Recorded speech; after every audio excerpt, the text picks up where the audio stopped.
Salut, c'est Trado, je suis content de vous retrouver pour la mise à jour de l'analyse technique de l'or et de l'argent. Semaine très chargée, très mauvaise, ne le cachons pas non plus.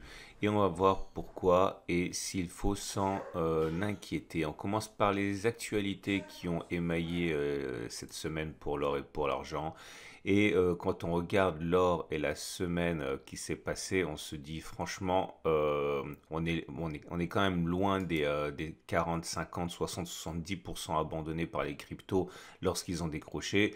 Il demeure que perdre 4,9%, enfin 5% pour l'or, c'est pas quelque chose qui est très commun en une semaine. Et on va voir pourquoi. Alors la première des choses que l'on doit comprendre, c'est qu'on était sur une résistance. Ça, c'était déjà établi. Ça faisait plusieurs semaines et le coup de grâce entre guillemets a été donné par la Fed puisque Monsieur Powell a annoncé cette semaine que contrairement à ce qu'il avait dit préalablement, l'inflation poussait la Banque centrale américaine à sans doute augmenter les taux d'intérêt pour calmer l'inflation courant 2023 alors qu'il envisageait 2024 préalablement. Le problème, c'est qu'il y a cette compétition entre les formes d'épargne, on va dire, et lorsque la dette américaine rapporte plus, elle attire plus de fonds d'épargnants, ce qui en gros pénalise l'or qui, entre guillemets, ne rapporte rien. Donc ça a été la première des choses. Maintenant, il faut bien comprendre qu'il y a une sorte de schizophrénie à ce niveau, parce que c'est les effets à court terme et à long terme, on va dire, hein, puisque à court terme, effectivement, l'augmentation des taux pénalise l'or, mais de deux choses l'une. Un, l'inflation à plus moyen long terme favorise l'or, on le verra dans une minute. Et puis surtout, on sait très bien que c'est intenable cette situation, puisque les dettes américaines, européennes et dans de multiples pays sont tellement élevées que des hausses de taux sont tout simplement intenables pour les États. Ça a été toute la politique depuis des années et des années, justement, que de faire disparaître les taux pour que les taux soient de plus en plus bas pour que les dettes soient de plus en plus supportables. Et une augmentation des taux comme ça est intenable, on le sait très bien. Donc c'est très intéressant ce qui se passe, mais en tout cas, à court terme, il est clair que l'or a été pénalisé. La deuxième chose, qui est un article de fond, qui nous vient de Ross Norman, hein, je l'ai trouvé sur LinkedIn, qui est très intéressant puisque il explique en gros que nous sommes retournés, nous sommes en train de faire un retour vers les années 70 avec une convergence des éléments, une augmentation des prix alimentaires, une augmentation des ressources naturelles, une augmentation de l'immobilier qui reprend. Bref, tout semble se mettre en place pour une accélération de l'inflation dans les années qui vont venir.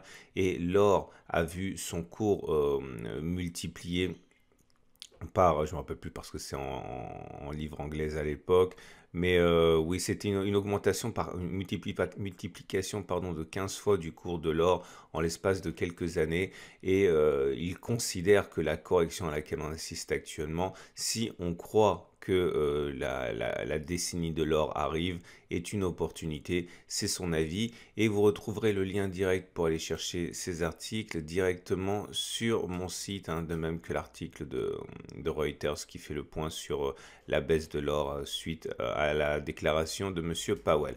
Alors, il est vraiment important de comprendre la méthode que j'applique et que je partage avec vous, la méthode que j'applique en fait depuis le début des années 2000, date à laquelle j'ai commencé à accumuler de l'or. Bref, non, c'était beaucoup plus loin que ça. Moi, j'ai commencé à accumuler de l'or ici, ok, dans cette zone-là. Et on est là. Et il faut bien comprendre, parce qu'on me pose souvent la question, c'est Trado, est-ce que tu vends de l'or? Non, je ne vends pas de l'or. Pour moi, l'or est patrimonial. Donc c'est aussi pour ça que je m'en fiche complètement des évolutions à court terme.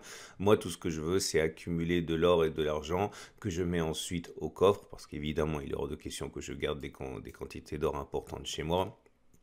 Et ça sera transmis directement à mes enfants. Donc ce que font les cours à court terme, je m'en fiche complètement. Ce qui m'intéresse, c'est accumuler chaque fois qu'il y a des corrections pour justement réduire au maximum hein, le coût d'accumulation. Alors du coup, voici l'or en euros. Okay, on a cassé un support à 1495, 1518 euros. C'est une zone d'accumulation rationnelle. La prochaine zone d'accumulation rationnelle, c'est 1448. Et si on casse celle-là, la prochaine zone d'accumulation, ce sera 1430, 1438. Que va-t-il se passer à court terme? Je n'en sais rien. Je ne suis pas dans le secret des dieux. Si j'étais dans le secret des dieux, j'aurais pas besoin d'accumuler de l'argent pour mes enfants non plus. Je serais déjà à l'abri et pour des générations.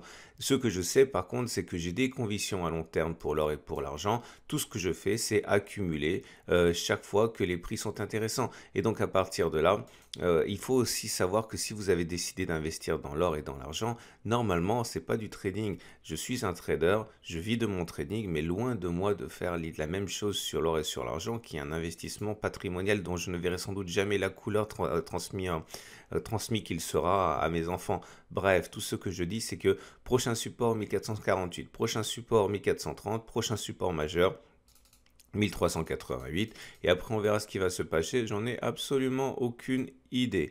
On regarde ce qui se passe pour l'or libellé en dollars et c'est la même chose, on a cassé des supports, support des 1830-1846 cassé, support des 1809-1818 cassé et on est actuellement en train de tester le support des 1757-1574 et le prochain il est à 1724 et puis le support majeur il est à 1673. Là aussi on verra ce qui va se passer. Ce qui m'amène donc à mon partenariat avec Cocoffre.com et je suis très heureux de vous présenter ça c'est mon site hein, et il y a une offre spéciale Tradosorien qui vous permet d'obtenir un quart d'once d'or par le biais des Vera Valor avec une prime réduite. Clairement, vous payez moins cher. Et là, la Vera Valor, un quart d'once, elle est à 415 euros. Alors, vous serez surpris de voir que vous pouvez aller sur les sites que vous voulez. Vous ne verrez pas la baisse du prix de physique équivalente au prix théorique. Ça, on le sait très bien. Hein, c'est le prix de l'or papier qui baisse. Donc, les prix de l'or physique baissent depuis quelques jours, mais pas dans la même mesure, puisqu'évidemment les détenteurs d'or physique ne se font pas avoir et ne veulent pas vendre à proportion perdante hein, les baisses sur les métaux précieux. Mais en tout cas, voilà, vous paierez moins cher avec ce lien qui est sur mon site. Et on passe à l'argent. Et l'argent qui est dans une situation totalement comparable, puisque comme vous pouvez le voir, nous avons des cours qui ont baissé ces 2 derniers jours de manière importante et qui ont amené des cassures de support, les 22,6, les 22,3, et on arrive sur le support des 21,2, et la prochaine zone d'accumulation rationnelle c'est 27, puis après 20,6, etc. Et on verra ce qui se passera. Encore une fois, il faut prendre un petit peu de recul pour voir que tout ce qui se passe, c'est simplement une consolidation après une explosion haussière de l'argent qui a eu lieu depuis mars. On a pris en l'espace de quelques mois 137%. Quoi de plus normal que de consolider un petit peu avant d'éventuellement repartir à la hausse. Et pour l'argent libellé en dollars, c'est pareil. Les supports ont été brisés menus, que ce soit celui des 26, des 25. On est en train de préserver celui-là. Ça peut être une zone d'accumulation rationnelle pour ceux qui veulent accumuler. Donc, le prochain 25,4, 25,6. Voilà. J'espère que mon discours a peut-être éclaircir un petit peu la situation. Je vous souhaite une excellente journée. Je vous invite à aller sur mon site pour bénéficier de l'offre spéciale Tradosorien si vous êtes intéressé. 2, à vous rendre sur mon site pour aller visiter les liens que je vous ai présentés. Et 3, à passer un bon week-end et à oublier les évolutions de l'or à court terme. L'or et l'argent ne sont pas faits pour ça quand on est investisseur. À mercredi pour la mise à jour.